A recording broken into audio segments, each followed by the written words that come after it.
Good morning साथियों। ये HTET 2019 का टीजीटी का एग्ज़ाम का जो फिजिक्स पोर्शन है उसके न्यूमेरिकल्स हैं। देखिए क्वेश्चन नंबर 93 है। इसमें दिया हुआ था हमें कि कोई बॉडी है, उसके मोमेंटम की हमें इक्वेशन दी हुई है p इक्वल टू 3t² + 4 और उसके लिए हमें मास दिया हुआ है 2 kg और पूछा है कि जो मोमेंटम है ना, इतना मोमेंटम होने के बाद हमें 4 ऑप्शन दिए हुए हैं और वो चारों ऑप्शंस जो हैं उनमें से एक ऑप्शन हमें टिक करना कि क्या सही है। तो उसमें पूछा है कि जो वेलोसिटी है वो कैसी होगी, एक्सेलरेशन कैसा होगा, कांस्टेंट होगा, वेरिएबल होगा। तो हमें सबसे पहले क्या करना है, हमें पी की इक्वेशन को सॉल्व करना है, क्योंकि हमें पता है कि जो हमारा dp/dt होता है, change in momentum with respect to time, ये फोर्स के बराबर होता है। तो यहाँ से हमने क्या किया, इसको चेंज किया, dp/dt निकाला तो 3 दूनी 6, यहाँ 3 2 जा 60 आ गया हमारा। तो dp/dt f के बराबर होता है, तो फोर्स होती है हमारी मास इंटू एक्सेलरेशन। हम ऐसे भी कर सकते हैं, p इक्वल टू mv होता है, कांस्टेंट होता है, बाहर आ जाएगा, और dv/dt भी a ही होता है एक्सेलरेशन। तो हम कोई सा भी फॉर्मूला यूज कर सकते हैं। तो dp/dt f के बराबर हमने लिख लिया 60। f किसके बराबर होता है, ma के, मास इंटू एक्सेलरेशन, तो हमने ma लिख लिया 60 के बराबर। m दिया हुआ है कांस्टेंट 2, 2 3 6 3t आ गया। तो यहाँ पे जो एक्सेलरेशन है ना वो t पर डिपेंड कर रहा है, ठीक है। यानी अगर समय चेंज होगा तो एक्सेलरेशन भी चेंज होगा। तो यहाँ से हमें पता चल गया कि जो ये इक्वेशन है ये किसको फॉलो कर, जो ये स्पेयर है इसका जो मोशन है वो किसको फॉलो करेगा, वेरिएबल एक्सेलरेशन को। तो यही ऑप्शन दिया हुआ था, सी ऑप्शन था कि जो स्पेयर है उसका एक्सेलरेशन कैसा होगा, कांस्टेंट या वेरिएबल। तो वेरिएबल एक्सेलरेशन है। ये सेकंड क्वेश्चन है। इन द वेटलेसनेस स्टेट, जो वेटलेसनेस स्टेज होती है उसमें जो बॉडीज होती हैं उसके अंदर वेट होगा या नहीं होगा। तो हमें पता है वेटलेसनेस, तो ऑब्वियसली वेट तो इसमें होता ही नहीं है ना, वेटलेसनेस है तो वेट 0 शो होता है इसमें। जैसे ये लिफ्ट वाला केस भी हमने देखा हुआ है, जब लिफ्ट है, जब क्या है, लिफ्ट बिल्कुल भी क्या होता है कि जो बाहरी एक्सटर्नल एक्सेलरेशन होता है वो 0 हो जाता है, और जो किसके बराबर हो जाता है, सॉरी, उसके जो अर्थ का एक्सेलरेशन है जी, उसी के एक्सेलरेशन से वो नीचे की तरफ लिफ्ट जाती है। यानी उसका अपना कोई बाहर से जो हमें एक्सेलरेशन देते हैं कि इतने एक्सेलरेशन से लिफ्ट ऊपर जा रही है, इतने एक्सेलरेशन से लिफ्ट नीचे जा रही है, वो नहीं है। वो लिफ्ट है जैसे उसका जो किसी के साथ भी जो कनेक्शन था जिसकी हेल्प से लिफ्ट ऊपर या नीचे जाती थी, वो कनेक्शन टूट गया और अब लिफ्ट क्या है, फ्री फॉल कर रही है नीचे। अब जब लिफ्ट फ्री फॉल नीचे करेगी तो उसको नीचे खींच कौन रहा है, अर्थ खींच रही है। तो अर्थ कितने एक्सेलरेशन से खींचती है, जी एक्सेलरेशन से। इसका मतलब इस कंडीशन में जो ये लिफ्ट है इसका एक्सेलरेशन किसके बराबर हो गया, जो हमारी एक्सेलरेशन ड्यू टू ग्रेविटी है, यानी जो अर्थ की एक्सेलरेशन है, तो उससे ये लिफ्ट नीचे गिर रही है।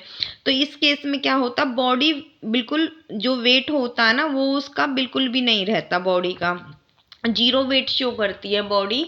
इसकी इक्वेशन होती है, तो उस इक्वेशन से ये हमें निकल आता है, ठीक है। तो यहाँ पे वेट उसका 0 हो जाएगा, नो वेट शो करेगी। और उसके बाद इनर्शिया तो बॉडी के अंदर रहेगा ही, है ना। इनर्शिया थोड़ी खत्म हो जाएगा, बॉडी नीचे की तरफ किसी वेलोसिटी से आ रही है तो अपने आप ही वो नीचे आने की कोशिश करेगी ना। अगर कोई बॉडी मोशन में रहती है तो मोशन में रहने की कोशिश करती है, रेस्ट में है तो रेस्ट में रहने की कोशिश करती है, किसी डायरेक्शन में जा रही तो उसी डायरेक्शन में जाने की कोशिश करती है। कब तक, जब तक कि उस पर कोई एक्स्ट्रा फोर्स ना लगाई जाए उसे रोकने के लिए या गति देने के लिए या उसकी डायरेक्शन को चेंज करने के लिए।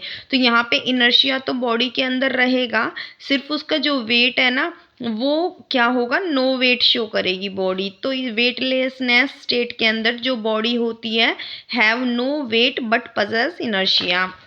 ये क्वेश्चन था 95 कि जब हम सिल्क के क्लॉथ को ना ग्लास रॉड के साथ रब करते हैं है ना, आपस में रगड़ते हैं तो ग्लास रॉड पे कैसा चार्ज आता है, तो ग्लास रॉड पे पॉजिटिव चार्ज आ जाता है और जो सिल्क का क्लॉथ होता है उस पे नेगेटिव चार्ज आ जाता है। तो the rod becomes positive charge while the cloth is negatively charge. Next है in linear simple harmonic motion of a particle at mean position, कि मीन पोजीशन पे क्या होता है, तो ये हमारा लीनियर मोशन में ये सिंपल हार्मोनिक मोशन का केस भी ऐसा ही होता है। ये पेंडुलम का केस मैंने दिखा रखा है, उसमें उस सिंपल लीनियर हार्मोनिक मोशन में इस तरीके से लीनियर इस तरीके से चलता है।